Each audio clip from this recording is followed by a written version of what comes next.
नमस्कार, कशिश न्यूज के खास कार्यक्रम आधी आबादी पूरी जिम्मेदारी में आपका स्वागत है। आपके साथ मैं उर्वशी। आज अंतर्राष्ट्रीय महिला दिवस है। ऐसे में मैं आपको रूबरू कराने जा रही हूँ ऐसी खास शख्सियत से जिन्होंने हिंदी साहित्य में अपनी एक अलग पहचान बनाई है। उषा किरण खान जी के पास इस वक्त हम मौजूद है।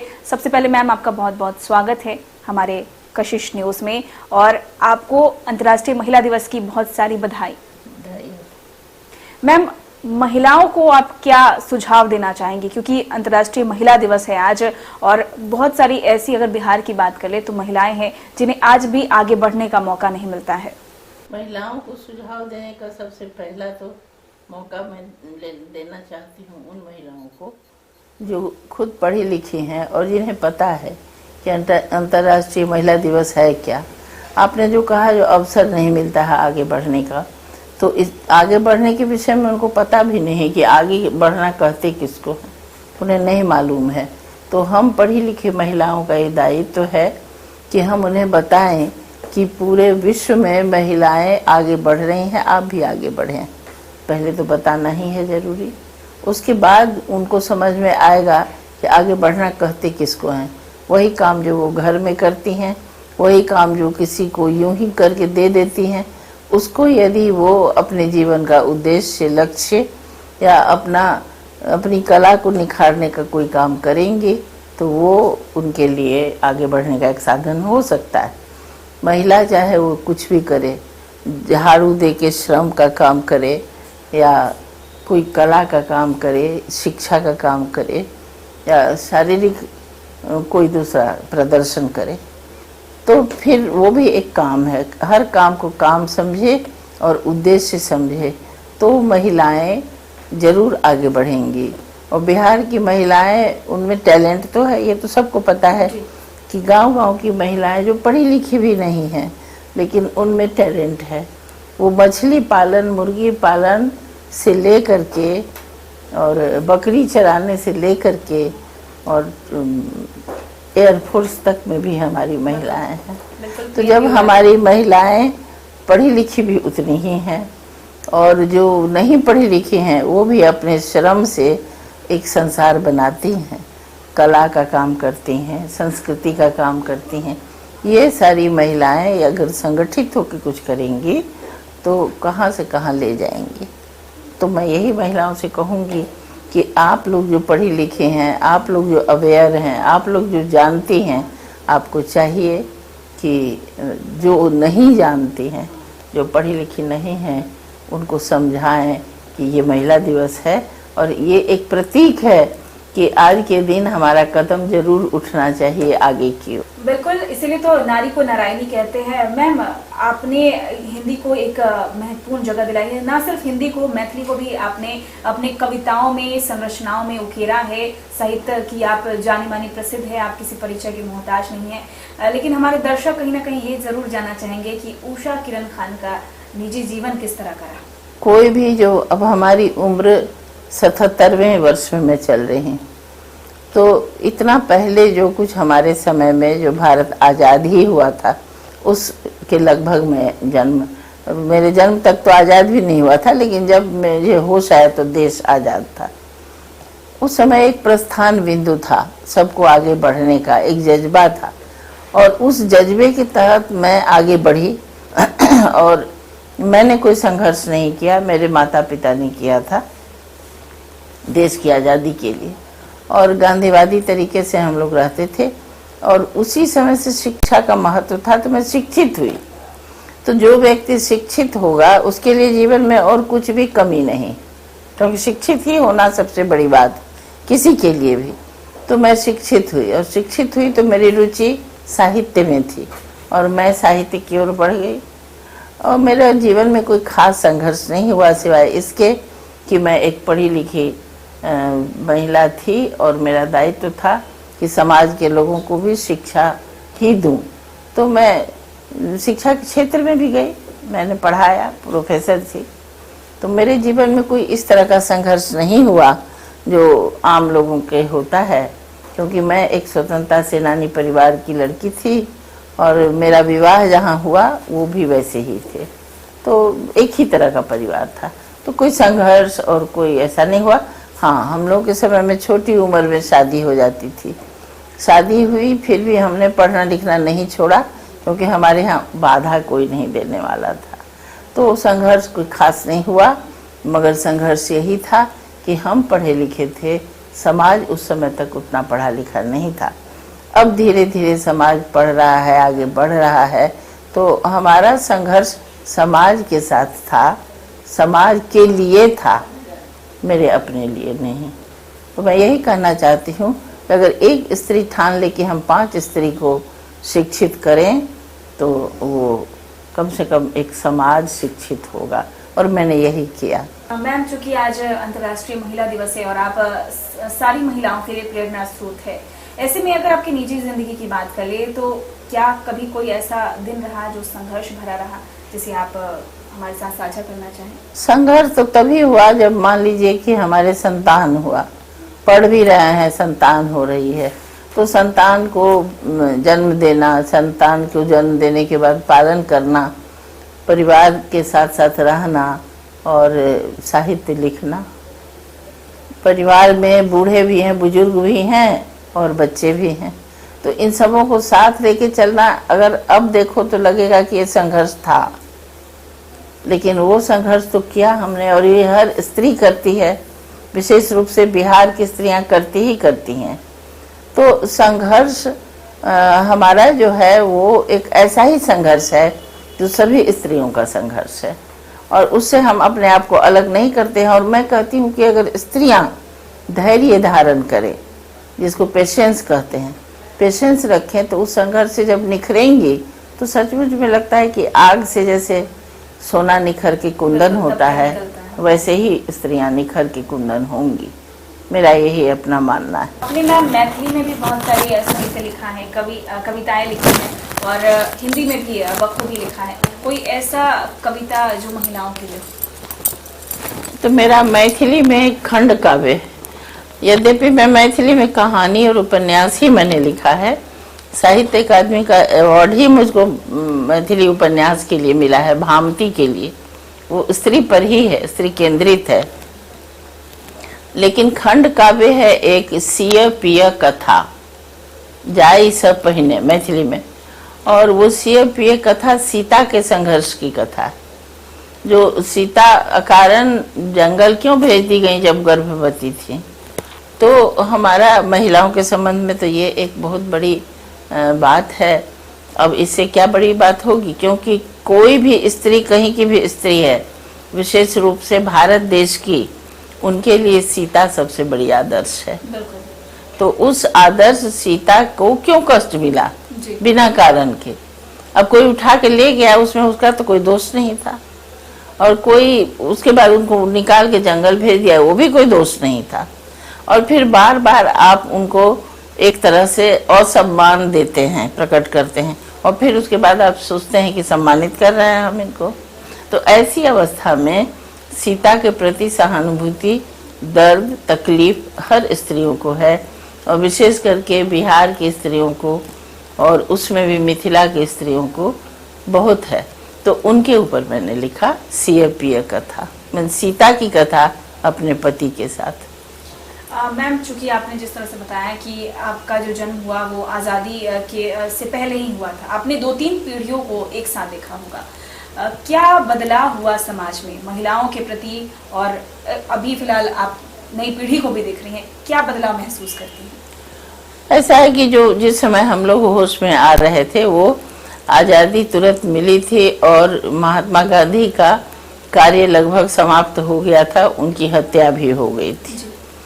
और महात्मा गांधी के सहयोग से, उनके आदेश से, उन्हीं के कहने से पर्दा प्रथा हटा। तो पर्दा हट चुका था लगभग। मैं एक तरह से शहर की बात करती हूँ, और गांव की बात करती हूँ कि गांव में 2 तरह का वर्ग था, पर्दा था, लेकिन जैसे एक वर्ग है जिसको हम 80%, उसके हम लेखक हैं, 80% जो कामगार लोग हैं उनके हम लेखक हैं। तो उनका जो था वो पर्दा हो या ना हो, वो खेतों में काम करने जाती थी, गाय बैल देखती थी। मगर जो स्त्रियां बड़े घरों की जाति की थी, उच्च जाति की, वो मैंने एक ही गांव देखा जो मेरे ससुराल का गांव है, उस समय पर्दा बहुत था और वो चार दीवारी के अंदर घिरी हुई रहती थी।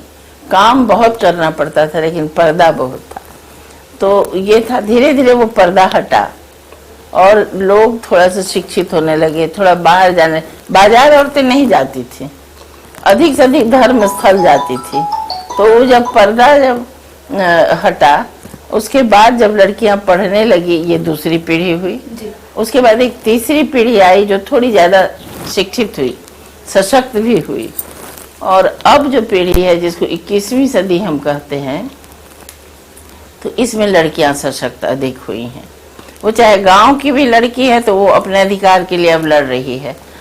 उसमें जो 80% लड़कियां औरतें थीं, वो तब भी अपने अधिकार के लिए लड़ती थी। मैंने हमेशा लिखा है कि अगर उसको अपने ससुराल में अच्छा नहीं लग रहा है तो वो कहती थी, पंचायत बैठा के बोल देती थी कि मैं नहीं जाऊंगी, मैं उसके साथ नहीं रहूंगी। और पंचायत को मानना पड़ता था, उसको बड़ा बहुत तो जांच करेगा, अब पता चलेगा कि हाँ मैंने एडजस्ट नहीं कर रही है ये लड़की ससुराल में, तो वो छोड़ देती थी उसको और दूसरा विवाह हो सकता था। वो ज्यादा फ्री थी। लेकिन जो चार दीवारी वाली उच्च जाति की स्त्रियां थी वो नहीं थी। मगर अब 21वीं सदी में कानून तो 1947 में ही बन गया हमारे संविधान के साथ, मगर उस कानून का पालन अब हो रहा है कि अगर उच्च जाति की लड़की को भी कोई परेशानी होती है तो वो छोड़ के आ सकती है। बहुत खुशी की बात है।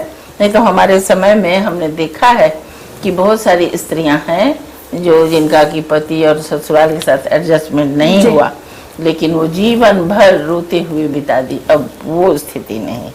ये बहुत बड़ा परिवर्तन है। अब उषा किरण खान नन्ही सी थी, क्योंकि आपने जिस तरह से बताया कि आपकी भी कम उम्र में शादी हुई, आपने शादी के बाद पढ़ाई जारी किया, लेकिन अभी भी बहुत सारी महिलाएं हैं जिन्हें आगे बढ़ने का मौका नहीं मिलता है। शादी के बाद उन्हें जॉब करने नहीं मिलता है, पढ़ाई भी रोक दी जाती है। उनके लिए क्या कहना चाहेंगे? ऐसे समाज के लिए क्या कहना चाहेंगे? अब हमारे समय में भी मैं थी, सिर्फ अकेली नहीं, क्योंकि उस समय ऐसा था रिवाज, जो लड़कियों की शादी बिहार में खास करके हो जाती थी, लेकिन जिसकी रुचि थी पढ़ने में और जिसके परिवार को रुचि थी पढ़ाने में, वो नहीं रुकती थी, वो पढ़ती चली जाती थी, आगे भी बढ़ती थी। लेकिन उसमें भी कुछ परिवार ऐसा होगा, मेरा संपर्क कम हुआ है, क्योंकि इस तरह का परिवार होगा जो अगर पढ़ने वाली होगी तो जबरदस्ती रोक दिया गया होगा, हो सकता है।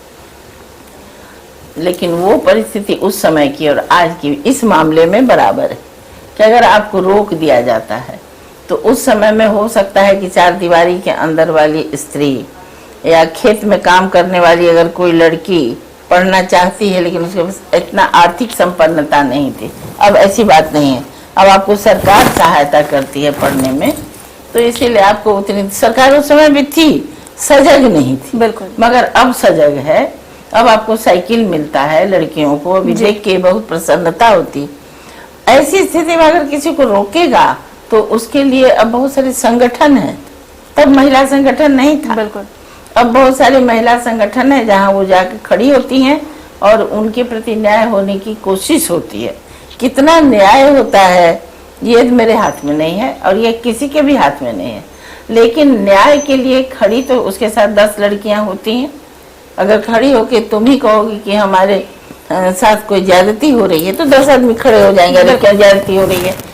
ये क्यों वाला सवाल जो हो रहा है ये बहुत अच्छी बात है और ये आधुनिक जो तरीका है यही तरीका और आगे बढ़ाना चाहिए और रुकना कभी नहीं चाहिए। जिन स्त्रियों को कहता है कि आपको नौकरी नहीं करनी है, अगर मान लो शादी की शर्त बना देता है बहुत लोग, हमको नौकरी वाली लड़की नहीं चाहिए, बिल्कुल, आप मत कीजिए शादी, ये कोई जबरदस्ती है कि आप शादी कीजिए, आप अपने मत। मुझे 2 बातों से बहुत चिढ़ होती है, मैं कहती हूँ साफ साफ। एक ये बात कि लड़कियां अगर उससे शादी करनी है कि नहीं करनी है या जो कुछ भी करना, उस बात के लिए जान दे देती हैं। जान देने की जरूरत नहीं है। जान क्यों दे देना, जब जान ही दे दिया तब फिर क्या हासिल हुआ आपको? कुछ नहीं हासिल। जान नहीं देना चाहिए, भले आप किसी संगठन। अब तक बहुत सारे प्रश्न हैं, संगठन सब कैसे कैसे हैं। आपको चुनाव करना भी मुश्किल है कि किस संगठन में आप चुनाव कर सकती हैं, लेकिन ऐसे संगठनों से अच्छा होगा जहाँ शिक्षित आदमी होता है, या तो पढ़ाई हो या प्रशिक्षण हो। उस प्रशिक्षक या अपने शिक्षक के पास अगर लड़कियां जाएं, शिक्षिका हो शिक्षक, तो शायद वहाँ पर उसको ज़्यादा समझदारी विकसित होगी। नहीं तो उसमें भी चूज करना पड़ेगा, क्योंकि मनुष्य तो हर समय अच्छे और बुरे होते हैं, अभी भी हैं, पहले भी थे। बाल विवाह, दहेज, जिस तरह से दहेज उन्मूलन चल रहा है, दहेज प्रथा चल रही है, इससे हालांकि मुख्यमंत्री जो है वो इसे बंद करने की कोशिश कर रहे हैं। बाल विवाह को भी काफी हद तक रोक दिया गया है, 18 वर्ष से बढ़ाकर 21 वर्ष कर दिया गया है। मैम, ये जानना चाहूंगी, क्योंकि आपने कई सारे पीढ़ियों को देखा है, आपकी जब शादी हुई थी उस वक्त किस तरह का माहौल था? छोटी लड़कियों की शादी हो जाती थी, यद्यपि नियम कहा ना मैंने कि कानून था कि 18 साल की लड़की की शादी हुई तो 18 साल की कर दी जाती थी, या 17 की कर दी गई, 15 की कर दी गई, वो सब तो होता ही था। मगर बाल विवाह असल में होता है वो जो 7-8 साल की लड़की की शादी हो जाया करती थी, जैसे हमारी माँ लोगों की हो गई, तो इस तरह से हो जाती थी। लेकिन अब ऐसी बात नहीं है जी। मगर जो भी हो उसका भी तरीका था, शादी हो जाती थी, उसको ससुराल नहीं जाने दिया जाता था। ससुराल जब वो 17 साल की होती थी तभी जाती थी। लेकिन वो तो माहौल बाल विवाह बहुत ठीक नहीं है, और उसका अब हर जगह प्रतिकार होता है, तो कोई बात नहीं। लेकिन उसी के साथ साथ जो दहेज की बात है, हम लोग के समय में दहेज इतना नहीं था, दहेज तो अभी ही बढ़ा है। हमने देखा कि हमारे समय, हमारे बाद, उसके बाद बहुत दिनों तक दहेज नहीं था, तिलक भी बहुत नहीं था, और जो टीम टाम इतना होता है ये नहीं था। इस सब के तो हम लोग खिलाफ हैं, हम लोगों ने कभी नहीं किया, ऐसा होने नहीं दिए। हम लोग अपनी जान पहचान और परिचय में ये होने नहीं दिए। तो इसीलिए ये सब जो है वो कोई मुख्यमंत्री का रोक सकता है भला? वो तो समाज की बात है। हम तुम्हारी देखा देखी करें कि तुमने फूल का श्रृंगार कर दिया है 10 लाख का, तो हम 25 लाख का कर दे, अब इसका कोई तो मतलब नहीं है जी।